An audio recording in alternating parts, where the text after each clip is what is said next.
वाराणसी में एक युवती द्वारा लगाए गए 23 युवकों पर गैंगरेप के आरोप ने पूरे देश को झकझोर कर रख दिया था। इस खबर से जहां जनमानस में आक्रोश फैल गया था, वहीं अब इस मामले में एक चौंकाने वाला मोड़ सामने आया है।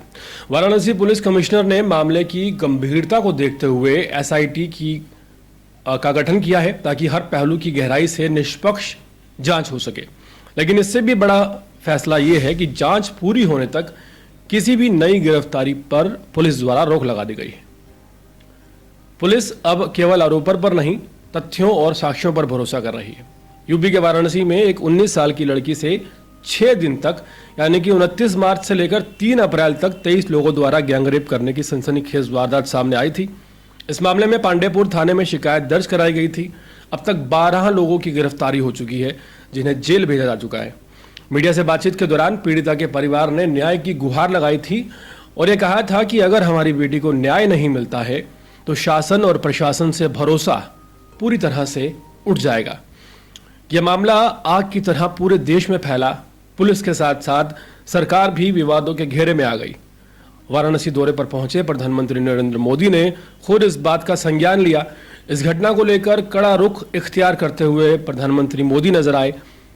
पीएम मोदी ने सख्ती की, जिसके बाद मामले में अंतर्गत डीसीपी चंद्रकांत मीना को हटाकर डीजीपी ऑफिस लखनऊ अटैच कर दिया गया। वाराणसी गैंगरेप केस की जांच के लिए अब एक एसआईटी बनाई गई है। एफआईआर में कुल 12 लोगों के नाम लिखवाए गए थे, लेकिन अब आरोपियों के परिजनों ने गंभीर आरोप लगाए। उन्होंने कहा है कि जो लड़की खुद को पीड़िता बता रही थी, वो पैसे लेकर कोर्ट में 3 आरोपियों के शामिल होने की बात से मुकर गई है। दावा यह भी किया जा रहा है कि बाकी आरोपियों से भी इसी तरह से पैसे की मांग की जा रही है और एक्सटॉर्शन किया जा रहा है। उन्होंने पुलिस को पैसे मांगने के प्रूफ भी दिए हैं। इस केस में 12 आरोपी गिरफ्तार हो चुके हैं। पीएम मोदी ने केस में संज्ञान लिया था। लड़की ने कुल 23 लड़कों पर गैंगरेप करने, बंधक बनाने, नशा कराने जैसे गंभीर आरोप लगाए थे। वहीं हाल ही में सामने आए कुछ वीडियो और इंस्टाग्राम के चैट्स ने पूरे मामले की सूरत बदल दी है।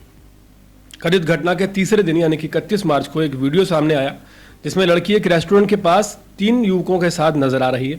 वीडियो में दिख रहे युवकों की पहचान सोहेल, आयुष और दानिश के रूप में की गई है, ऐसा मीडिया में दावा किया गया है। इस वीडियो को चौथा युवक शाहिद रिकॉर्ड कर रहा है, जो इस मामले में आरोपी है। इस वीडियो में लड़की बिल्कुल नॉर्मल नजर आ रही है, जिससे एफआईआर में लगाए गए जो गंभीर आरोप हैं उनकी विश्वसनीयता पर बड़े सवाल खड़े होते हैं। जांच में यह बात भी सामने आई है कि लड़की 29 मार्च से 4 अप्रैल के बीच अपने इंस्टाग्राम अकाउंट पर पूरी तरह से एक्टिव थी। दावा है कि वो एक अन्य आरोपी जाहिद से इंस्टाग्राम पर चैट कर रही थी। चैट में लड़की ने खुद मिलने की बात कही है। इतना ही नहीं, लड़की ने 2 अप्रैल को अपनी तस्वीर भी इंस्टाग्राम पर अपलोड की थी और अन्य वीडियो फोटो भी इसी टाइम पीरियड में पोस्ट किए गए थे लड़की द्वारा। अब सवाल ये उठ रहा है कि अगर 29 मई से 3 तारीख तक लड़की के साथ दुष्कर्म हो रहा था तो वो अपनी तस्वीरें कैसे अपलोड कर रही थी। पहला सवाल ये है। दूसरा सवाल ये है कि अगर लड़की ने उन लड़कों को खुद चैटिंग के जरिए बुलाया था तो बुलाने के पीछे की असल वजह क्या थी। और तीसरा और सबसे बड़ा सवाल ये है कि लड़की 3 आरोपियों पर लगाए गए आरोपों से आखिर कोर्ट में क्यों मुकर गई। वहीं लड़की की मेडिकल रिपोर्ट में यह स्पष्ट हुआ है कि उसे कोई बाहरी चोट नहीं आई है, वो मानसिक और शारीरिक रूप से बिल्कुल नॉर्मल है। एसआईटी को पूरे मामले की जांच के लिए 1 महीने का समय दिया गया है।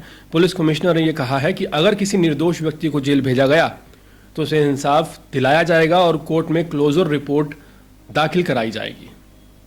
इन सब बातों के आधार पर आरोपियों के परिजनों ने पुलिस कमिश्नर से शिकायत की थी, जिसके बाद उन्होंने पूरे मामले की गंभीरता को देखते हुए एक विशेष जांच टीम एसआईटी का गठन किया है और अन्य गिरफ्तारियों पर रिपोर्ट आने तक रोक लगा दी है। एसआईटी में एक डीसीपी, एक महिला आईपीएस अधिकारी और एक एसीपी सर्वेलेंस टीम, एसओजी और एक अनुभवी जांच अधिकारी शामिल किए गए हैं। जांच टीम उन तमाम बंदियों की पहलू पड़ताल करेगी जिनको लेकर परिजनों ने आपत्ति जताई है।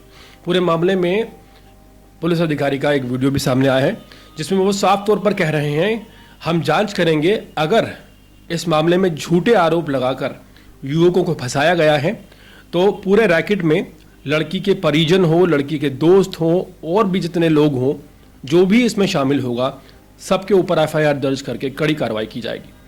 पूरे मामले को आप किस तरह से देखते हैं कमेंट सेक्शन में जरूर बताएं और इसी तरह के अपडेट जुड़े रहने के लिए देखते रहिए अर्पण न्यूज़। बहुत बहुत शुक्रिया।